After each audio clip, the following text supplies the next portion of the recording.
अब एक एक करके हम लोग फर्स्ट वर्ल्ड वॉर के कॉजेज को समराइज कर देते हैं कि कौन सा कारणों के पीछे वर्ल्ड वॉर रहा। ओके, तो the first biggest cause is imperialism. हमने एक एक करके सब देख ही लिए है कि किस तरह से साम्राज्यवाद इसके पीछे जिम्मेदार था। इंपीरियलिज्म के अंदर आप लिख सकते हो कि कैजर विलियम का रोल क्या था। वर्ल्ड पॉलिटिक्स मैंने आपको बताया मतलब क्या है, वर्ल्ड पॉलिटिक्स, और वर्ल्ड पॉलिटिक्स के अंदर भी खास करके इंटरफियर करूंगा। बोले अब ब्रिटेन का दादागिरी नहीं चलेगा, ब्रिटेन का राज नहीं चलेगा। द सेकेंड रीजन इंपीरियलिज्म के अंदर ही आप लिख सकते हो वो है naval rivalry between Germany and Britain. Naval rivalry थी, आप इकोनॉमिक राइवलरी भी लिख सकते हो कि किस तरह से economy played, cause economy always lead to imperialism. क्योंकि जब जब आप आर्थिक रूप से मजबूत रहते रहोगे तो उस तरह से आपको पॉलिटिकल और इकोनॉमिक कंट्रोल करना पड़ेगा बाहर के स्टेट्स के ऊपर, तो ही आपको फ़ायदा मिलेगा। अगर आप नहीं करोगे तो क्या होगा, आपकी इंडस्ट्रीज को लॉस होगा, अल्टीमेटली इंडस्ट्रीज लॉस होगी, आपकी इकोनॉमिक डेवलपमेंट रुक जाएगी। तो ये रीज़न भी आपका सेकंड इसके पीछे बन सकता है। Okay, naval rivalry between Germany and Britain, ये भी आप लिख सकते हो कि किस तरह से यहाँ पे जो फर्स्ट वर्ल्ड वॉर के पीछे बैकग्राउंड के अंदर कारण बनता है। ओके, तो मैंने आपको बता दिया कि जर्मनी का जो राजा था वो क्या बताता था कि the future of Germany lies in water, Germany will rule over water. Britain बताता था कि भाई मैं दादा हूँ यहाँ पे पानी के अंदर का। तो ये भी आपका सेकेंड रीजन बन सकता है। तो इंपीरियलिज्म के अंदर ही आप 2-3 कारण बता सकते हो वर्ल्ड वॉर्स के पीछे।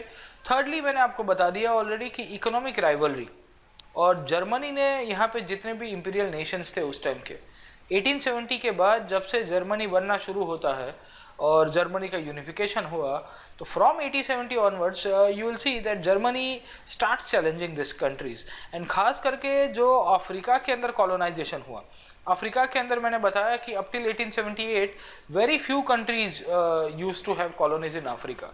उसके बाद 1885 आया, और 1885 के अंदर मैंने आपको बताया बर्लिन कॉन्फ्रेंस, बर्लिन कॉन्फ्रेंस या बर्लिन कांग्रेस भी कहते हैं, अलग अलग नाम से इसको जाना जाता है।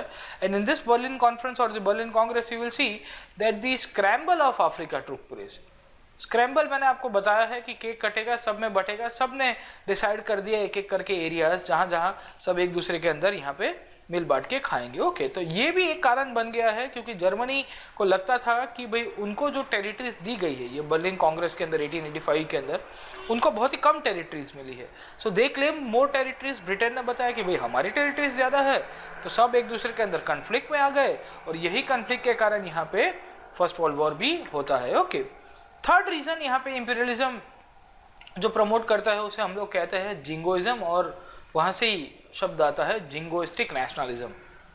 बोले राष्ट्रवाद, रेडिकल नेशनलिज्म, बोले हमारा राष्ट्र राष्ट्र नहीं महाराष्ट्र है। अरे भाई रखो, तुम अपने यहाँ पे रख सकते हो, but why you are claiming that you are the only super power.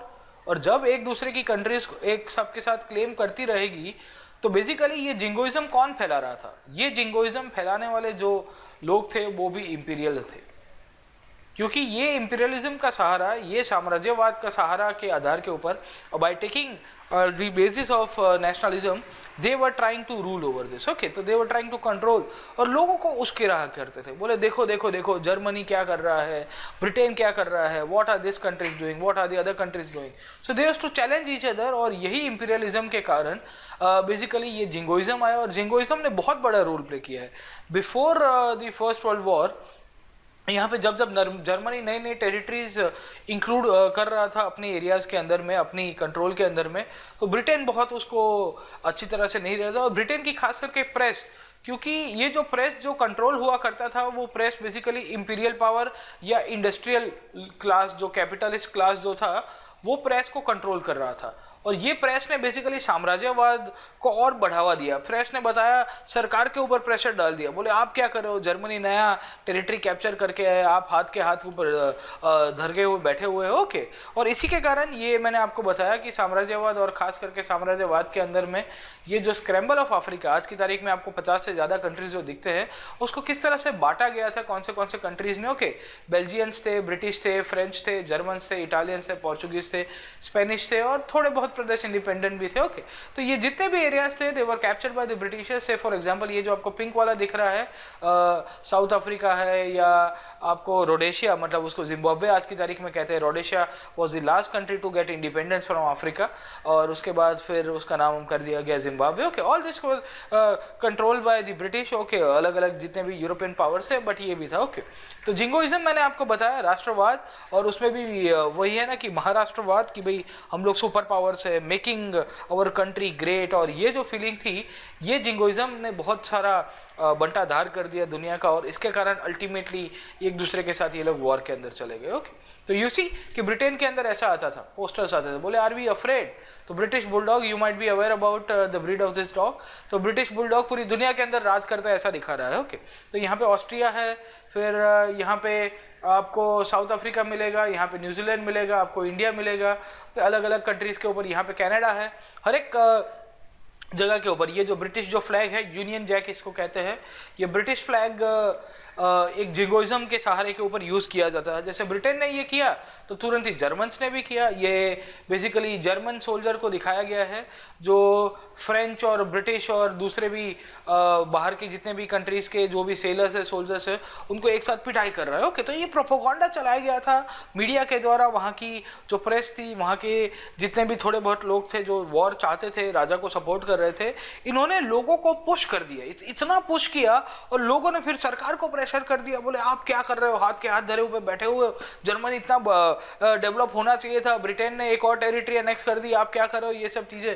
तो ये सब चीजें यहाँ पे आपको जानकारी मिलती रहती है। ओके, तो यू विल सी कि I will bring home the bacon. Okay, तो यहाँ पे ये जो दिखाया है इसको जर्मनी के साथ कंपेयर किया गया है, ये जो स्वाइन जो है उसको जर्मनी के साथ कंपेयर किया गया, क्योंकि ये जो मुगट है ये जर्मनी के रूलर्स पहना करते थे, उसका जो ऊपर का कैप, और ये आपको एक इंग्लिश ये दिखाया गया है, इंग्लिश या अमेरिकन सोल्जर दिखाया गया। बट ऐसे इस तरह के प्रोपोगंडा के पोस्टर्स चलाए जाते थे, और ये प्रोपोगंडा बेसिकली जिंगोइज्म और जिंगोस्टिक नेशनलिज्म उसके ऊपर से जो आया है, आज की तारीख में भी आपको देखने को मिलता है बहुत सारे कंट्रीज के अंदर।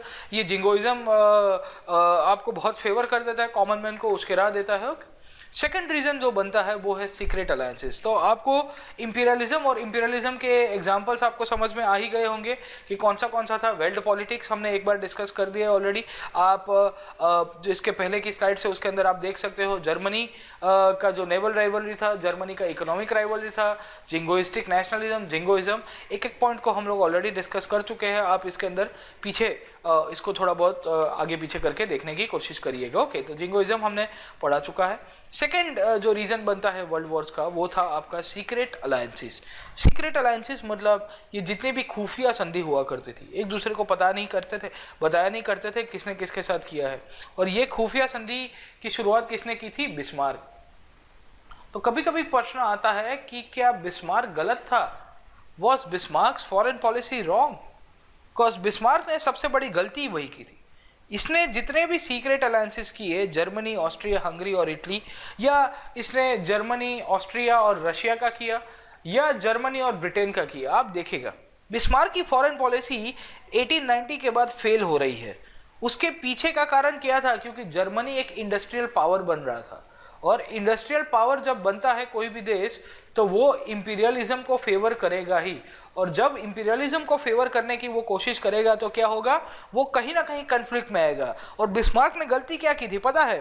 बिस्मार्क ने वही कंट्रीज के साथ संधि करके बैठ गया था। बिस्मार्क ने ब्रिटेन के साथ संधि कर दी जो सबसे बड़ा इंपीरियल पावर था, और बोलता है कि भाई हम लोग हमारे आप को कंट्रोल में रखेंगे, but that was not practically possible by Bismarck, and Bismarck basically failed into his foreign policy objectives. क्योंकि 1890s के बाद जो रिवर्सल हुआ है वो बेसिकली जर्मन कैपिटलिस्ट और जर्मन इंडस्ट्रियलिस्ट क्लास ने बिस्मार्क की जो नीति थी उसको रिवर्स कराने के लिए राजा को मजबूर किया है। बोले you have to expand at any cost, we can not control our, we can not like no get saturated at this point, we need to have more resources, we need to have more market।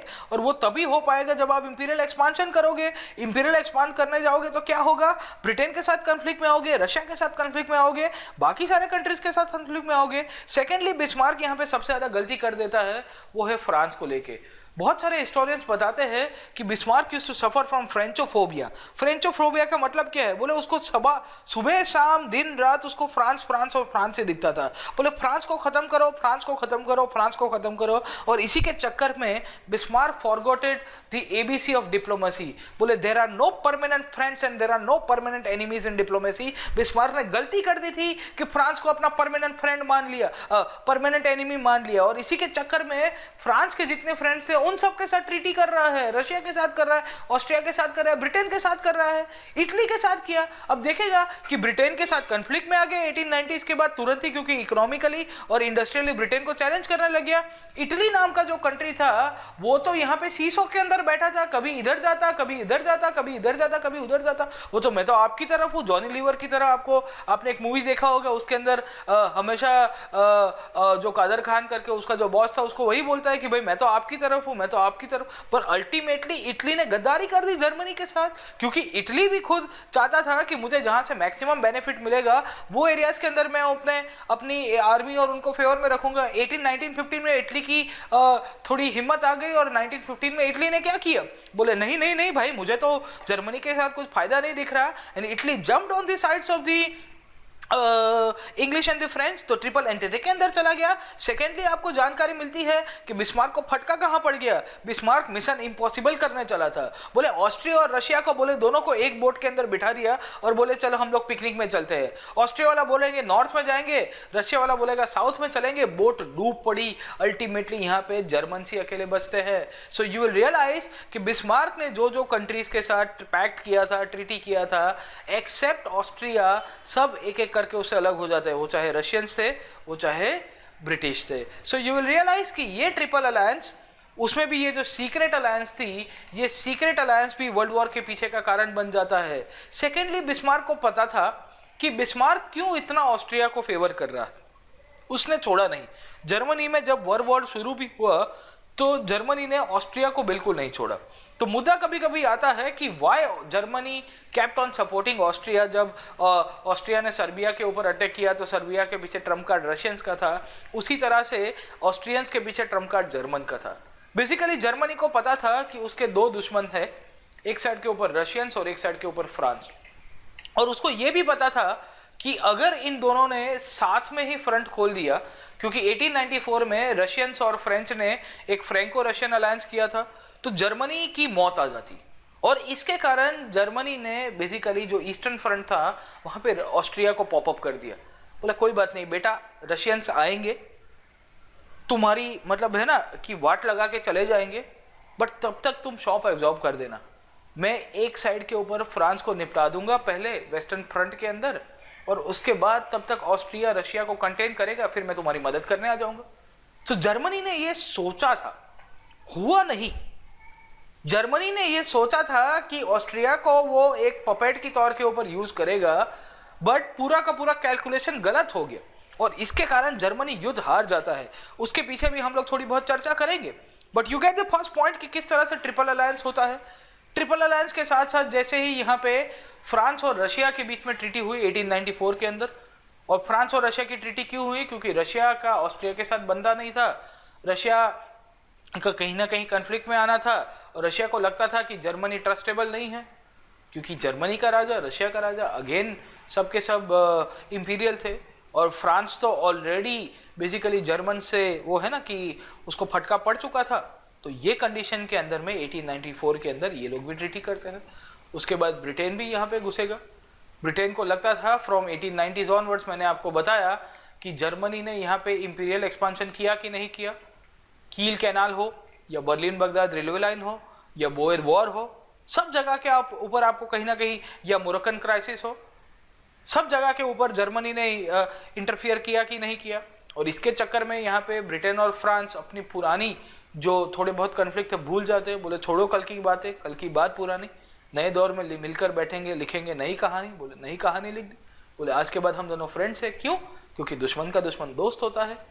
French and the Germans were having conflict later on in the initial time only. The British and the German also came into conflict क्योंकि Bismarck की foreign policy fail हो गई।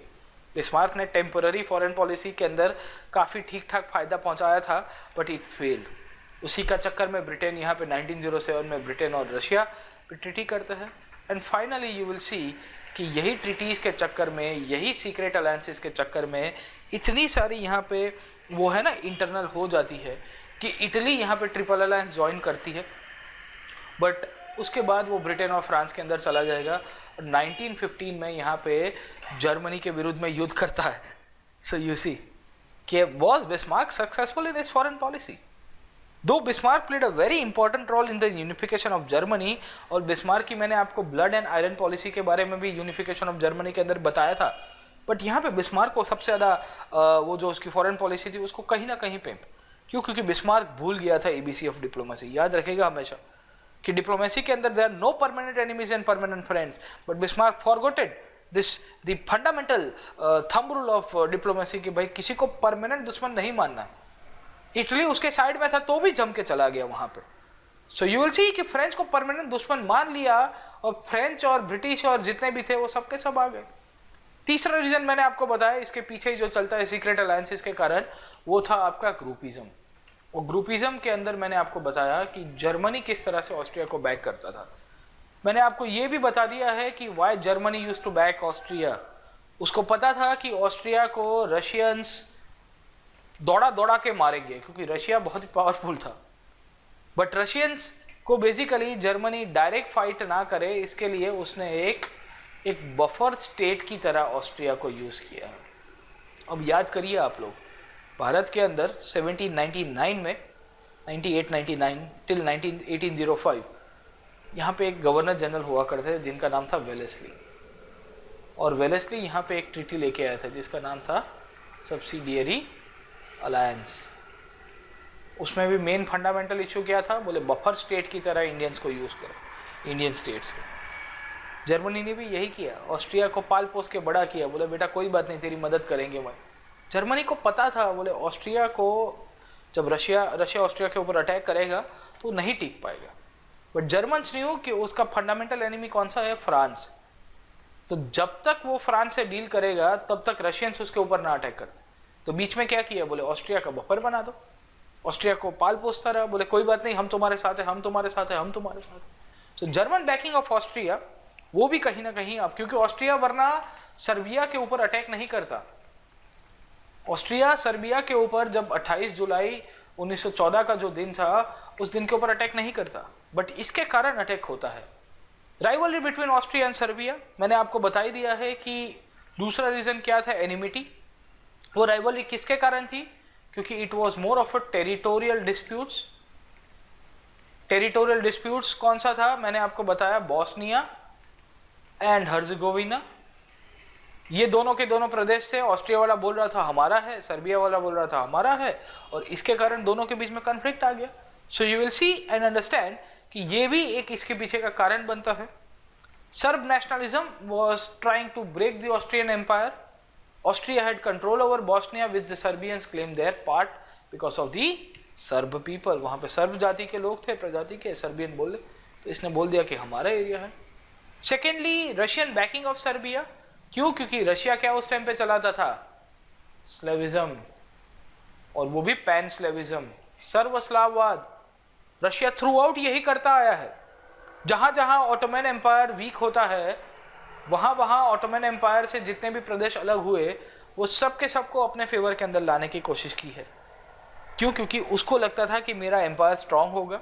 Secondly Russia के अंदर जो राजा था jar, उसके विरुद्ध में लोग बहुत सारा क्वेश्चंस कर रहे थे, बोले ये यहाँ पे क्यों राजा है, बाकी सारे कंट्रीज में प्रजा का पावर आ गया है, तो we should also get the power. So the Russians started backing Serbians, और उसके कारण भी इश्यूज हो रहे थे।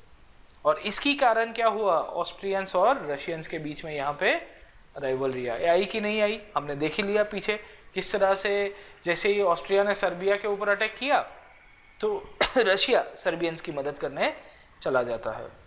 And the fundamental and the most important was the Germany and France, क्योंकि जर्मन और फ्रांस एक दूसरे के कट्टर शत्रु हुआ करते थे एकदम। वो था ना कि कहीं भी निकले तलवार बलवार निकालते, गोली बोली एक दूसरे को मार दिया करते थे। क्यों, क्योंकि फ्रेंच लोगों की दो सबसे खास टेरिटरीज थी, उसको हम लोग कहते हैं आल्सेस एंड लॉरेन। ये दिख रहा है आपको रेड वाला, ये अल्सेस लॉरेन जब जर्मनी का यूनिफिकेशन हुआ तो जर्मनी ने फ्रांस से वो है ना कह के ले लिया था, बोले तुमको तो नहीं छोड़ेंगे। और फ्रेंच नेशनल प्राइड और फ्रांस के लोगों की वो थी ना, ऊपर से यहाँ पे वर्साई के किले के अंदर जो पैलेस ऑफ वर्साई था वहाँ पे जर्मनी का यूनिफिकेशन होना, तो फ्रेंच को इतना ह्यूमिलिएट किया था जर्मन्स ने, और फ्रांस को बहुत गुस्सा था। ऊपर से ये सब जब ट्रीटीज हो गई थी बैकग्राउंड के अंदर, तो ये गुस्सा इतना बढ़ गया कि बात मत पूछो। एंड दिस ऑल्सो बिकेम, क्योंकि बिस्मार्क यहाँ मार खा गया, फ्रांस को ह्यूमिलेट नहीं करना चाहिए था, है ना। तो हार के जीतने वाले को बाजीगर कहते हैं। फ्रांस हार गया था, बट हार गया फिर भी वो जीत गया, क्योंकि इतना ह्यूमिलेट किया। उसके बाद फ्रांस की जो नेशनल प्राइड थी, वो नेशनलिज्म था फ्रेंच लोग का, और फ्रेंच नेशनलिज्म तो हमने देखा ही 1789 से इतना मजबूत हो रहा था, और यहाँ पे बिस्मार्क मार खा गया जब से फ्रेंच रिवॉल्यूशन हुआ था। तो इसके कारण भी वर्ल्ड वॉर को बहुत सारे लोग जिम्मेदार ठहराते हैं।